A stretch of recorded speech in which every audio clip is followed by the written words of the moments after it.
Who are you? I don't know, but I'm writing to you anyway. Where are you? How far in the future? Where'd you find my journal? I may never know, but you can know me from what I put down on these pages. I come from a little village in the mountains. No one has left here since before I was born. But our lives changed overnight, just a few days ago when my best friend had a prophetic dream. A vision that the elder said means this season is going to end soon. The world is about to enter a new era. A great change is coming. Everyone was afraid. I was surrounded by questions and I began to feel how little I know. What is this season that is about to end, and why is it ending? What exactly is out there that could turn the world inside out?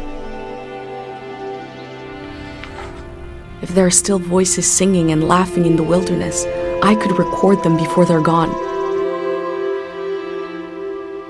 I also thought of my dad, who always wanted to see the outside world but never did. So, I asked if I could leave. The elder had one condition for letting me go: that I take what I collect to the museum vault, a palace of art and memory at the edge of the earth. She says it's the only place safe from the turmoil of a changing season. I hope that's where you're reading this now.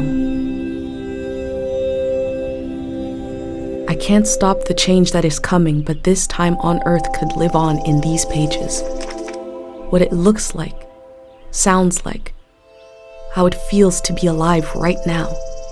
I'm writing to you at the crack of dawn on the morning I leave home. I can smell breakfast cooking in the other room, and I can hear my mom's voice.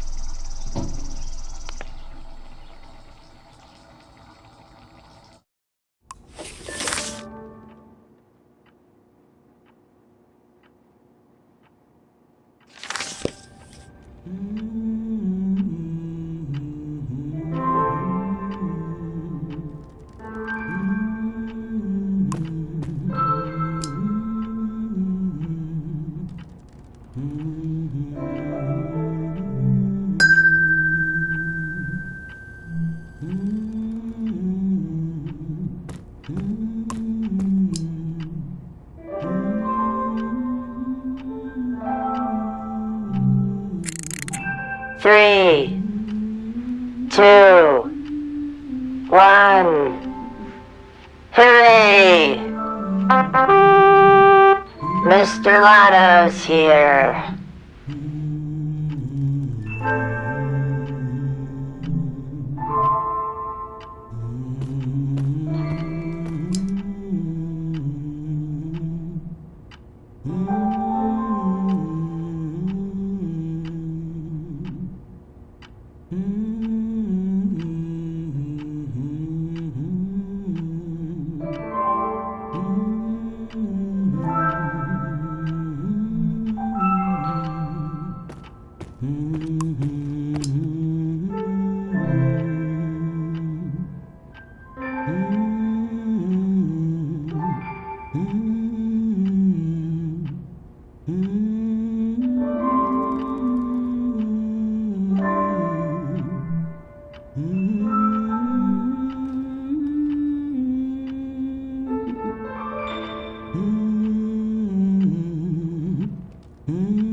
My bag and Dad's camera, ready for the great departure.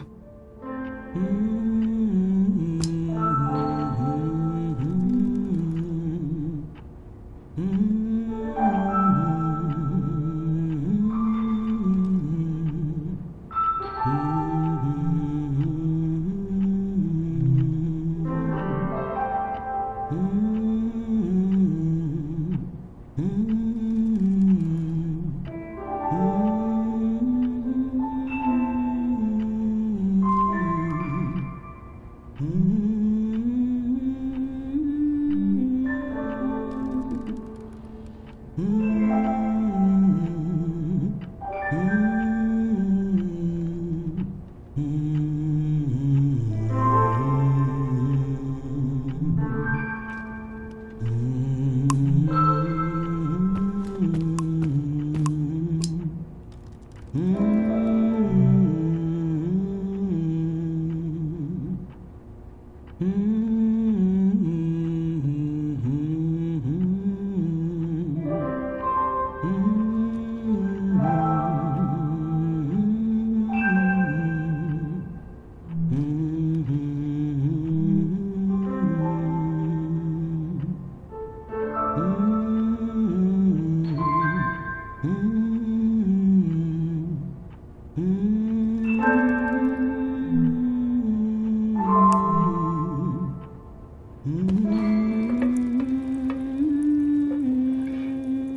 last moment in this little house. There used to be 3 of us here. My mom and dad and me. Soon it will be just her. Her and all these memories. But in this moment, everything is the same as ever. Until I shift my weight. The floorboards creak. Mom hears it and turns to me.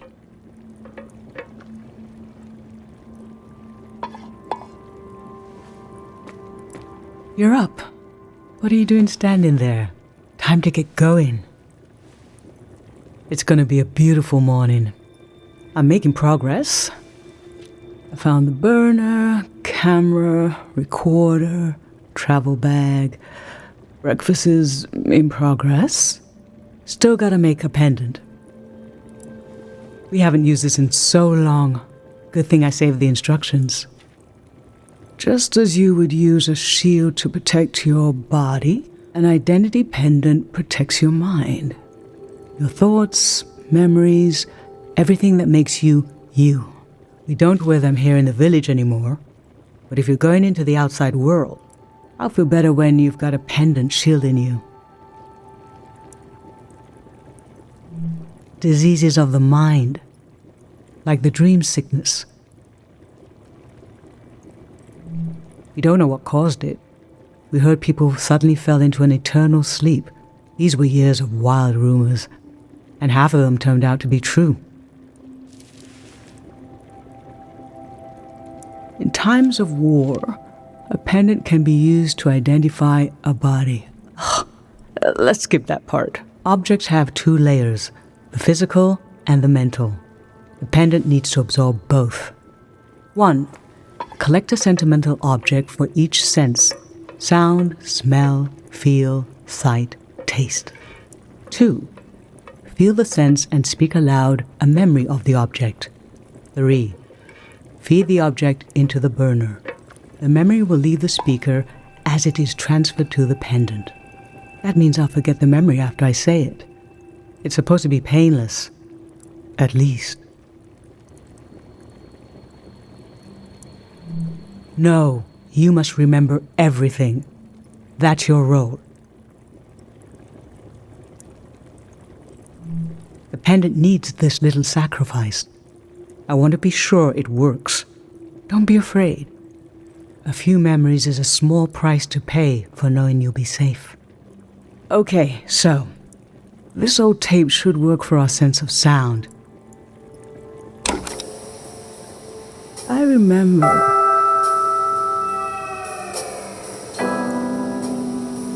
You and I fell asleep listening to this tape.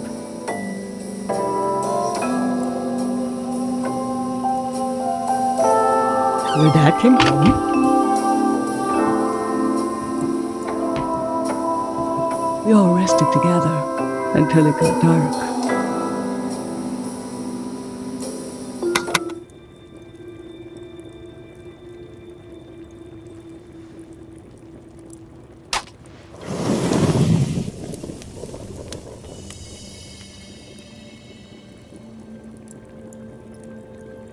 What an odd feeling. Like an absence, disappearing. The empty space fills itself back in until I forget that I've forgot anything at all.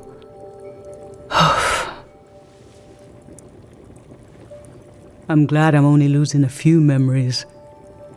If I lost too many, I wouldn't even know who you are. You should pick the rest of the objects.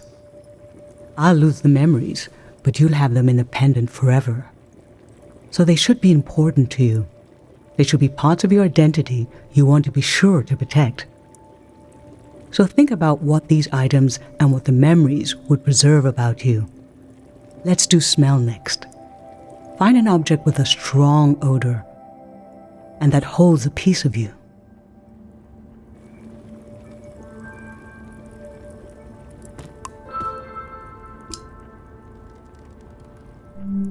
Ancient, perfume, sweet.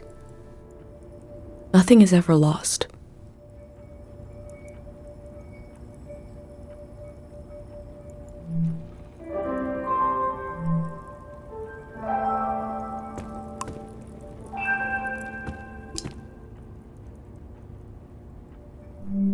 Childhood. Too sweet, too old. I always wanted to experience new things.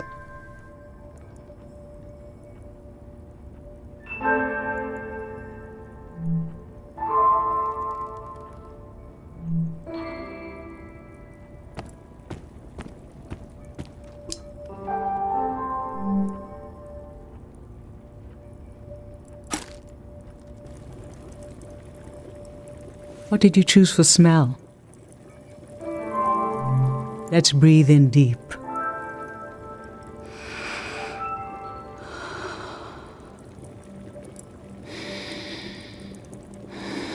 Your dad used to bring these flowers home from his climbs.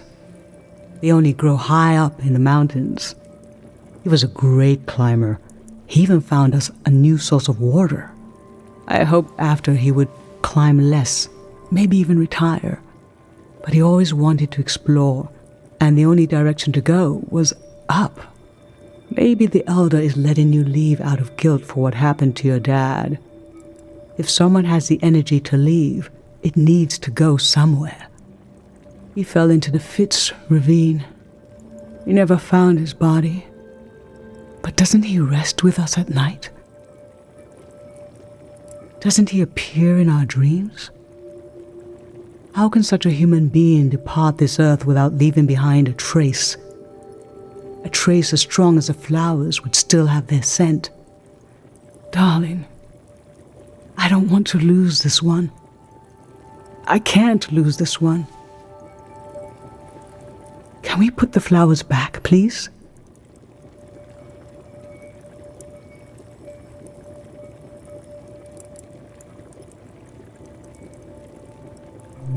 Thank you.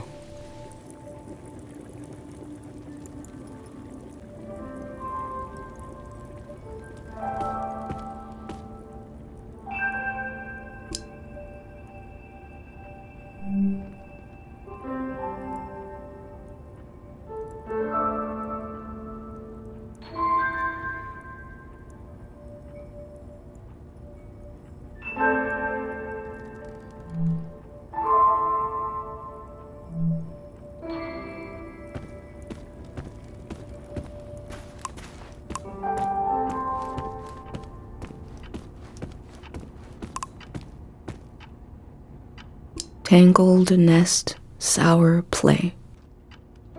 This speaks to how my dad loved me.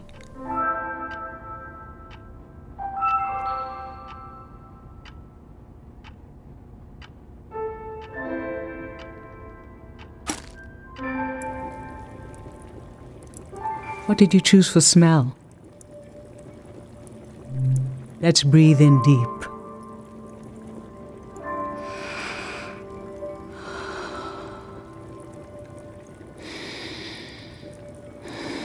I remember. You used to take him everywhere with you. One night, you forgot him in the plaza. It was cold and raining that night, but your dad leaped into action as if the doll was a real member of the family.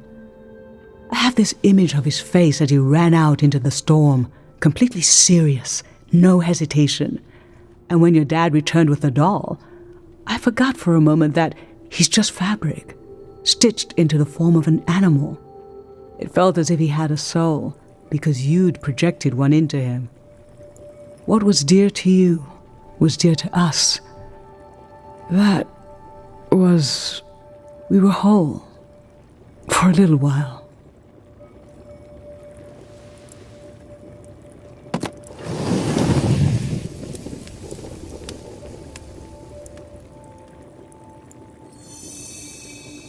Now touch. Pick something with a texture you like.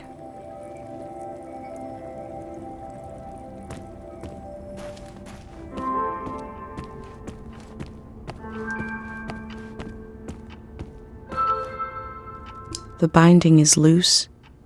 The lace of the cover is ready to slip away. How I always wanted to meet these strangers.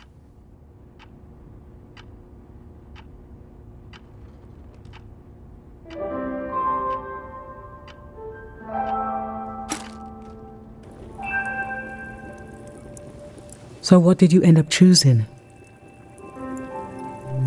Okay, feel the book. This book is supposed to make children afraid of the outside world. Every household has a copy, but it had its purpose in the old days. What with the chaos and violence and confusion, but it didn't work on you. You were scared of the images, but as soon as you could talk, you had questions. Are they hungry? Did they get enough sleep? Soon enough, the creatures became familiar. You dreamed of meeting them. They became your friends. Another moment when I began to realize what kind of person you are. That you were born to step outside of our lives here.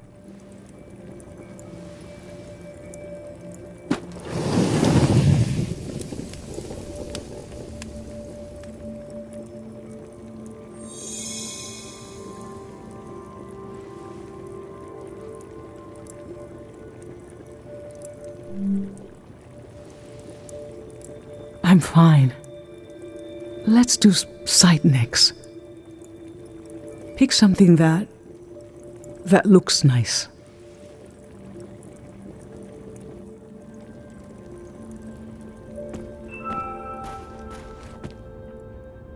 An unlit tower.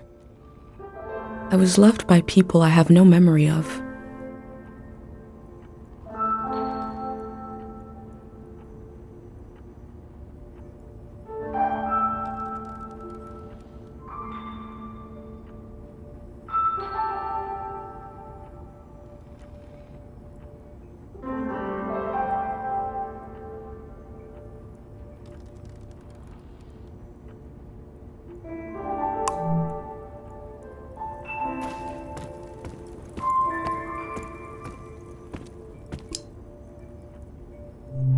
Gold, glint, smile, blushing face. I used to see souls everywhere.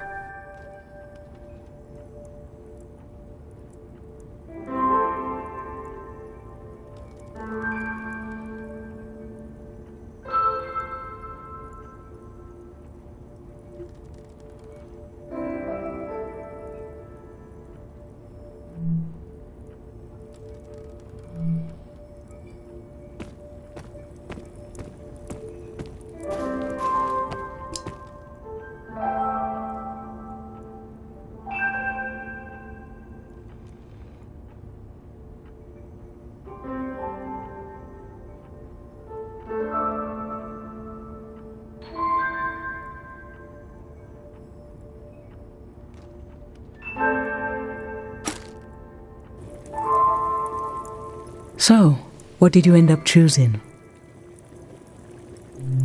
This kind of candle keeps someone alive for the time it takes to burn. Just a few hours when death is nearby. It can be enough for last rites, last words. This was Grandma's candle. She didn't want to use it. You spent a lot of time with her when you were a baby. I realized she wouldn't live long enough for you to remember her, or for her to see you grow up and discover what kind of person you'd be. So in a way, you don't know her, and she didn't know you.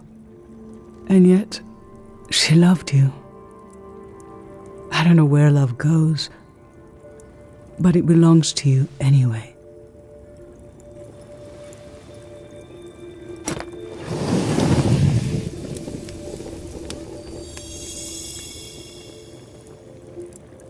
For taste, we can eat breakfast and feed some to the burner.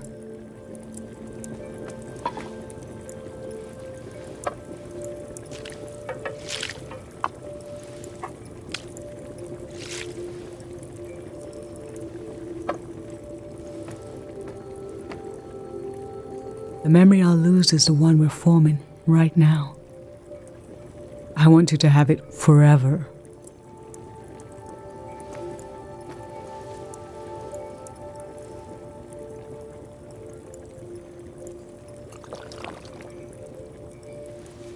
Standing here, you're having a last taste of home.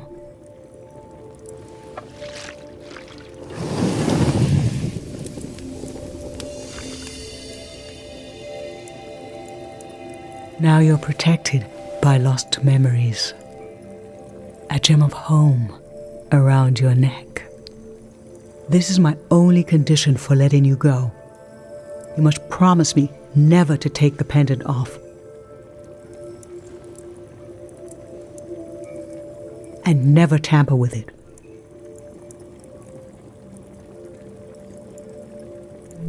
Okay? Then I'm okay with you leaving. I think your camera and bag are still in your room. It's time to gather them up.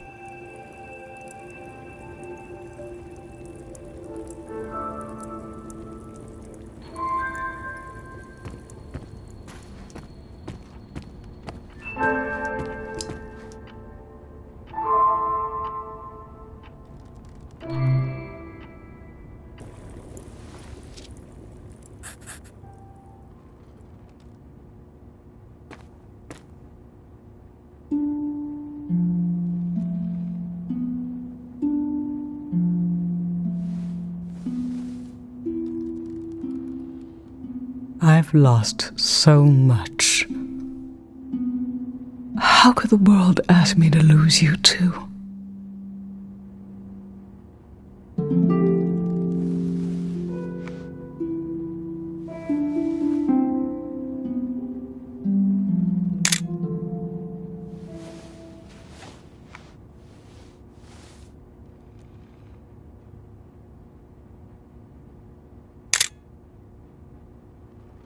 Look at us. There we are. There we were. We'll always be right here on this beautiful morning.